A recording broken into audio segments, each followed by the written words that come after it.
Hey, I'm Justin. This is my good buddy Goat from Christian Motorcycles Association. So I guess this is a series of videos where I'm just trying to get some of my friends' stories because just coming from ever since I came to Nashville, like I've met amazing people and they all have a story with God or just how God's affected their lives. So Goat's gonna be my first one to hear what it's all about. The guinea pig. The guinea pig. I'm the scientist. He's the guinea pig. So I guess let's just start out broad. Like, what's your story? What do you do here in Nashville? Ride with the Christian Motorcycle Association. Been with them since 2011. When I found them, I had got back into church and I was searching for something to do for God. We ain't supposed to sit on our hands and sit in the pews. We're supposed to do work for the Lord, and I started feeling the push for that. And I had, be honest with you, just started riding motorcycles again. And me and my cousin rode out to a bike swap meet out in Shelbyville. And, and if any of y'all don't know what that is, it's like a yard sale for motorcycle parts. Guys show up, bring all their old parts and sell them to people, sell them to each other. So anyways, I was walking around and I happened to see this about a 6'4", 245-pound, long gray hair, long gray beard biker with a Christian patch on his back. And I didn't know there was such a thing. I knew some of the other clubs and stuff, but I didn't know of any motorcycle ministry or anything like that. So I kind of felt right then and there like, oh, maybe this is it, and then I watched him for probably another 20 to 30 minutes just on and off, and every time I'd see him, he'd be talking to different people, and he would everybody showed him respect, and he went to all the different clubs that had booths set up out there, and even down there talking to the little guys handing out the Gideon Bibles, little Bibles, and I just moseyed on around. I run across the CMA booth and got some info, and rest is history. But that's how I got hooked up with him. Yeah, that's our good friend Eddie. He's definitely a veteran CMAer, but he has his hand in a lot of groups. You can tell like a lot of people have respect Eddie. Yeah, he's been around for sure, and he's was my mentor, still is my mentor. He's one of those guys that he'll ask you the tough questions. So you said you were actually like searching for something to do, like you don't want to be sitting on your hands. I think that's a good outlook on life. But so how would you say your outlook was before you found Jesus, though? Like what's the before and after picture? The before, like anybody else, I was a knucklehead. I wasn't the worst of the worst. I did some things that was pretty bad, pretty heinous. I don't know. I always thought I was a pretty stand-up guy, but I was to my close circle. To other people, I probably wasn't that cool with. You know what I mean? I don't know, man. I I was never the alcoholic because it ran rampant through my family. So I didn't want to be an alcoholic because it's in my blood. And my thing was anger. I was an angry kid growing up. And I know a lot of people say that. And I think some people say it and they don't really know what that means. I can feel it in my blood bulling. It was hard. Like that was... one of the big changes for me was not flying off the handle and losing my cool.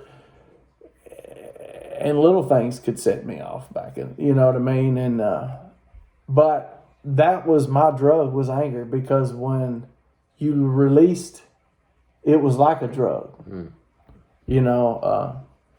If I got furious and I had no way to let it out. I'd like to take a ball bat, go out there, beat a tree. It'd feel good. It just felt good to let it out. But that was my problem, was always anger. And looking back, I had it when I was a little kid too. Yeah. And but I mean, you know, I got in a lot of mischief, but nothing crazy. I mean, Oh, yeah. you know. Yeah, we're not taking this time to pick apart your childhood or anything Yeah. like that. But that is cool you say that though, just because like I only know you from like now. Like Yeah. when I think of an LOJ, and when I think of a CMA or a motorcyclist who's like reaching out to clubs like the Outlaws or Bikers for Christ or BACA, like you're kind of the face I see too. So I think that's really cool that God's made that change in your life where you kind of stuck to your own to now you're doing God's work, you're reaching out to all of God, like all of God's creation. Yeah. So that's really neat to hear that. But so, can you tell me like a pivotal time where that change started to happen? I bet it's, I bet it's multiple stuff. Yeah, but the one that stuck out to me is crazy. There's this buddy of mine. His name's Steve Weist.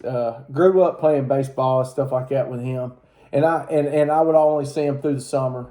He went to school out in Two Rivers and all that, and I went to school out here at DuPont. But growing up elementary, playing ball and stuff like that, of course, we ended up going to high school together. So I would see him all the time. Then I wouldn't see him for years. Then I'd see him, you know, through high school, and high school was over. I think my son, my boy and his boy are the same age. I think they're about 6 months apart.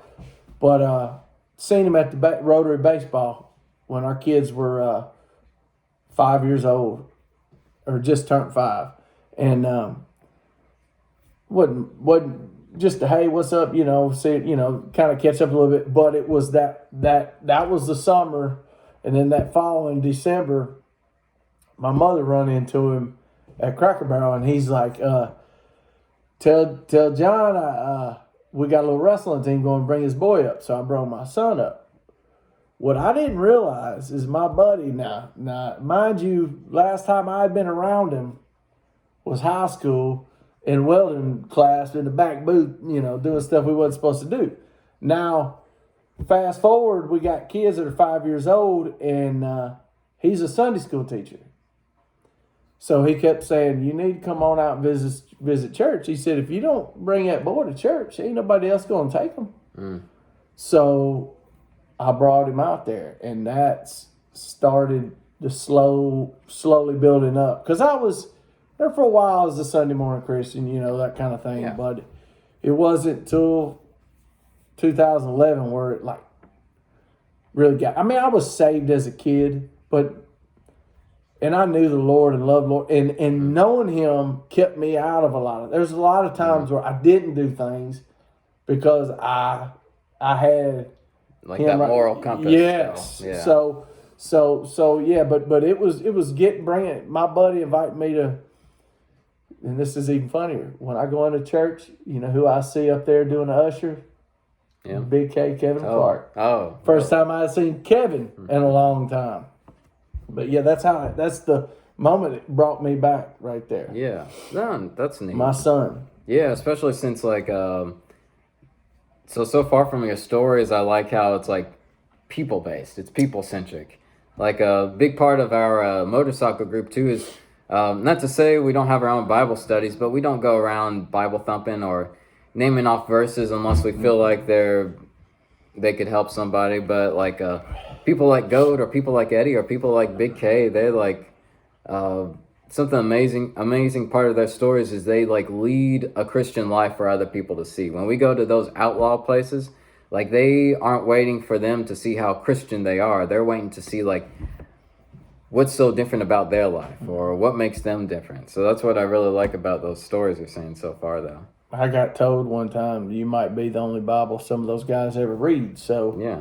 it's not about Bible thumping them. It's being there, showing that love that Jesus showed us, if that's even possible, because there ain't nobody love you like Him. But you know, just being there and knowing those guys, knowing you care, it means a lot to them. Yeah. I think Big K was saying one time, people want to know how much you care before they care how much you know. Actually, Eddie said that. Oh, Eddie said that. Big K stole okay. that from I Eddie. feel like stole that. 5 people have said that. It's good. It applies to everybody. Eddie, I'm sure stole it from somebody, but I got it from. I first heard Eddie, so yeah, Big K, you stole that. Big K has a lot of Big K pulls in a lot of gems here and there. Every once in a while. Yeah, every once in a while. I gotta rib him too. For y'all don't know, he's one of my very best friends. So I'd rather dog on him than eat sometimes. So No, but it's cool how like CMA has been like a big part of your life. And this guy was actually the president of CMA when I first joined in. So like how did that happen? Like what? Like because this is it's funny. Yeah, because it's interesting that everyone joins CMA for different reasons. Sometimes they want a safe place to ride. Sometimes they want to do a ministry. Like, how did you come to that role? Like, what was your journey for that? So when I first got in there, I wasn't fit to minister nothing. I mean, my heart was in the right place, you know. So I was learning. But I was pretty green. How many years have you been in CMA by that time? Since 2011. May of 2011 is when I patched in. Or what year did you become president though? Well, that's funny. I get to that. So when I came in, I was like you. When you walked in the door, I was like, oh, look, we got this young guy. Everybody thought I was like 25, 26. I was like 34 or 35. So I was in just long enough to be nominated. So I was nominated for vice president. And I didn't know how to take that because there were guys in there been there a lot longer than me, and they wanted that young blood in there. So I was vice president for 5 years, and Eddie Dunn, Grizzly, was president for 4 of those. And then when Grizzly felt it was time he stepped down, then that's when I stepped in. And then, of course, Big K come behind me. And now we got him now. So, but yeah, that's I was president for 3, and got about a 6-month break for they sucked me in as a secretary, which is. Hey, you step up where you need it though. Yes, sir. That's awesome that you were nominated like right when you became eligible and you just stepped up to it. Yeah. But I think that was like a perfect time because like Eddie was still mentoring you. He was president. You were vice president. You could kind of feed off of him a little bit. So that's cool though. Yeah. If he shook a hand, I shook that hand. Like wherever we went, I was right there with him because he knew the guys, and I didn't know anybody, but how, you know. So I followed him around. Yeah.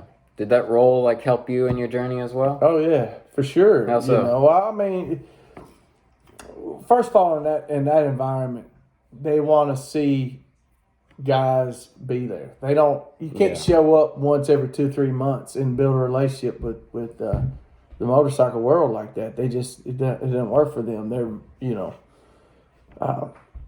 they're kind of closed off, and it takes a minute for they let you in, and having somebody like Eddie that they know and respect, and you're with him, then it might make it a little easier for you. Yeah, you build those bridges that way. Yeah, and then still I had to earn I had to be there and earn the friendships, and still just because I knew him, not everybody was accepting in the beginning. It took a while. You're saying it took like years for some of them just to like shake your hand and just to have conversations with you takes the time. I mean, it ain't. That's like me. I mean, before I was in CMA, this dude just walk in and want to start hanging out with me. It didn't work like that either. I didn't just buddy up with people I didn't know like that. You had to earn your way in with me too. So I understand that. I have no problem with that. I respect that. I was just a little bit like that myself. So. Yeah. I get it. Yeah. Well, that makes sense though. Like we're in the people business, and you kind of have to be in the long haul for it too. Like you can't just expect to earn someone's respect right away. Exactly. Like it's something you build up. Okay. And I know this is supposed to be about his story, but I kind of want to tell a little bit about mine too. Like, I like what he said because, like, as a chaplain, I feel like I've grown quite a bit. Like, I want to try to help build people up or show them love or, like, pray for them or, like, make some good Bible studies that people can get engaged. But by doing all of that, like, I feel like that's making me more engaged with God, more engaged with how can I better improve myself so I can help other people. So I like that this guy always like steps up to the challenge and whenever he's needed. Yeah. Heck, I want to. Something I like about CMA too is there's kind of a hierarchy he was telling me about how your priorities should be like God, family, CMA. Because CMA you have to go in for the long haul, like I said. But I kind of want to see the family man side of you as well. Like, how's being like a husband and father like affected your walk too? Let's go down well, that you're path. an example. I mean, you got to be an example. I mean, Yeah. it is wild. My mama always took us when we were kids, and my daddy never went. Right. And I always thought that my mama made him go, when he did start going. But it wasn't. It was, she said, me and my brother used to go to the altar every Sunday to pray my daddy would go to church. And then she said it was just like out of the blue. He got up and went with us one Sunday, and he's been going ever since. And so with that, I mean, I got when my boy was young, we got back into church, stuff like that. So, he's a lot like I was. Once he got a certain point in age, he started acting like he ain't bad kid, don't get me wrong, he ain't a knucklehead, but he hadn't necessarily in church and living for the Lord. I mean, he's kind of doing his young thing, and so kind of like how you were when you were young, just going to church on Sundays. Yeah, so I had a mama that prayed for me all the time and was always inviting me to church, just always going to bat for me, praying and stuff like that. So that's what we do. I mean, we got,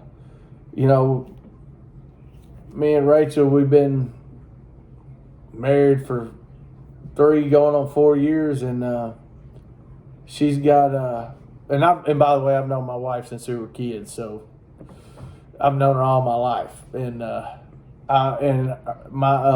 don't call them step kids, my bonus kids. I got one that's 21 named Michael, and then a bonus daughter that's 19 named Michaela. And I've known them kids since they were little newborns, So,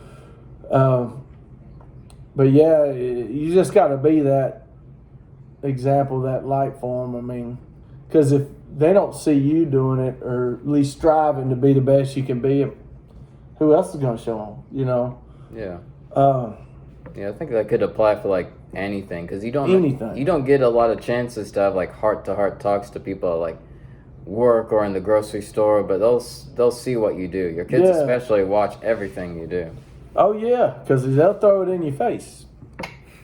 I've had them do that to me too. I'm an uncle, so I get to see my nieces a good bit, but the few times I see them, they're picking up some things from me too, which makes me a little worried, and I apologize to my sister and brother-in-law if they're watching this. Well, they'll be like, well, because I did it to my old man. I remember first time I walked in the door with a tattoo, they're like, what?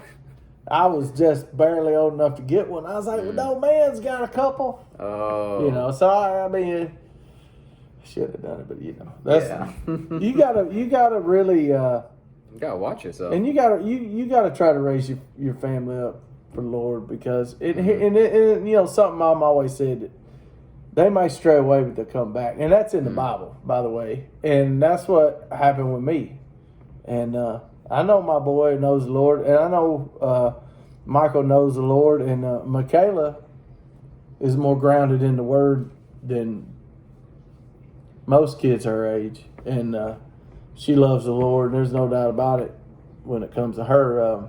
But still, you need to be there for them to be able to ask you questions, because sometimes they're going to ask you questions, because this world steers them away from the Lord, and every once in a while they're going to bust a good question out on you, so you better be ready for it. Yeah, because I remember one Bible study, we were talking about this statistic that I was kind of wondering if it was true, but when you think about it, you think, yeah, that might be. Like, most high schoolers nowadays get 80 to 90% of their advice from like TV shows or movies. So you definitely want to have like a good foundation at home, because you kind of need to counteract that sometimes. So it's definitely hard. Yeah. And they've seen me where I used to be to where I am now. So that's an example for them too.